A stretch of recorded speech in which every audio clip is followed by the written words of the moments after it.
Bonjour à toutes et à tous et bienvenue dans ce nouvel épisode du Brief Hospitalier, le podcast de la FHF Grand Est.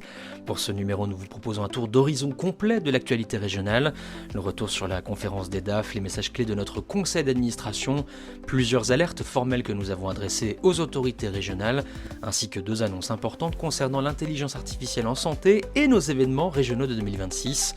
Nous terminerons cet épisode par un point sur l'actualité nationale liée aux annonces du Premier ministre sur les ARS. C'est parti.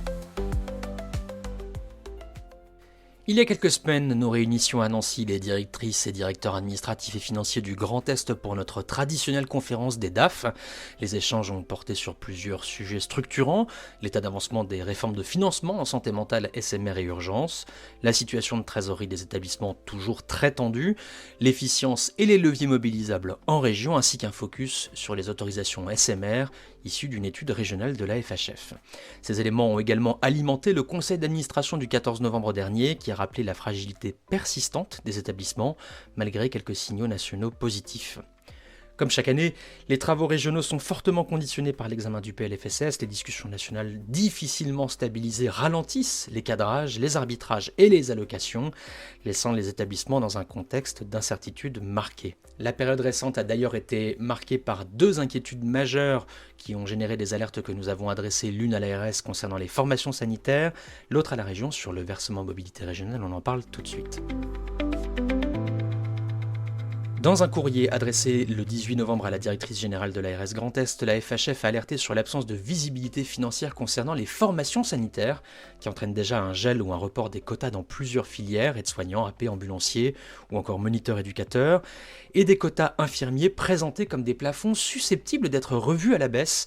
Les risques identifiés sont majeurs, réduction des capacités de formation dès 2026, impossibilité de compenser les départs à la retraite, aggravation des tensions RH, fermeture de lits, réorganisation contrainte et des impacts particulièrement sévères pour les territoires ruraux et frontaliers.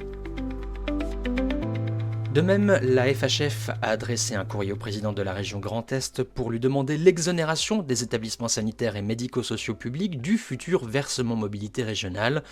Nous avons avancé plusieurs arguments. D'abord, un contexte budgétaire extrêmement dégradé, une taxe conçue pour des employeurs marchands inadaptés aux services publics hospitaliers, des risques de rupture d'égalité par rapport aux établissements privés non lucratifs souvent exonérés ailleurs, et un impact financier potentiellement massif. On parle de 7 à 8 millions d'euros par an à l'échelle régionale, soit l'équivalent de 125 à 150 postes.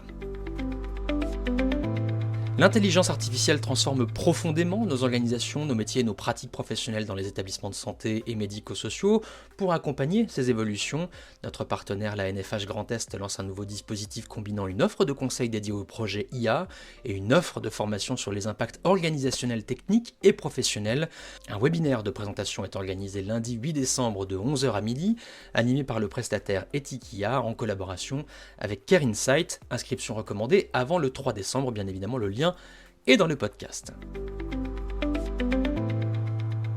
La Fédération régionale donne rendez-vous à l'ensemble des acteurs hospitaliers pour deux événements majeurs en 2026 qui se suivent et sont consacrés à un enjeu commun, prévention et pertinence de la recette santé. D'abord le séminaire des GHT qui se tiendra le 9 juin 2026 à Reims au Cellier l'après-midi, avec un focus sur les actions de prévention à l'échelle GHT, la pertinence des pratiques et des parcours et les retours d'expériences territoriaux. Et le lendemain, le 10 juin, également au Cellier à Reims, le congrès régional de la FHF, avec une mise en lumière des enjeux clés de la prévention, la pertinence des pratiques et des organisations, les dynamiques territoriales et interétablissements et bien sûr, comme toujours, des retours d'expérience inspirants. Le programme détaillé et les modalités d'inscription vous seront diffusés prochainement. Nous terminons cet épisode avec un point national majeur. Le communiqué publié par l'ensemble des fédérations réagit aux récentes annonces du Premier ministre concernant l'évolution des compétences des agences régionales de santé. Les fédérations expriment leur vive inquiétude, risque d'éclatement du pilotage national, renforcement des inégalités territoriales, confusion des responsabilités entre préfets, départements et assurance maladie. Elles appellent à une réforme cohérente, concertée et pluriannuelle, loin d'un mikado institutionnel. Vous retrouverez bien sûr le communiqué dans la description. Voilà pour ce tour d'horizon des actualités régionales et nationales, un début d'hiver marqué par un contexte budgétaire incertain, des tensions RH persistantes, des chantiers de transformation à conduire, mais aussi par des initiatives structurantes pour accompagner les établissements du Grand Est. Merci pour votre écoute et à très bientôt pour un nouvel épisode du Brief Hospitalier.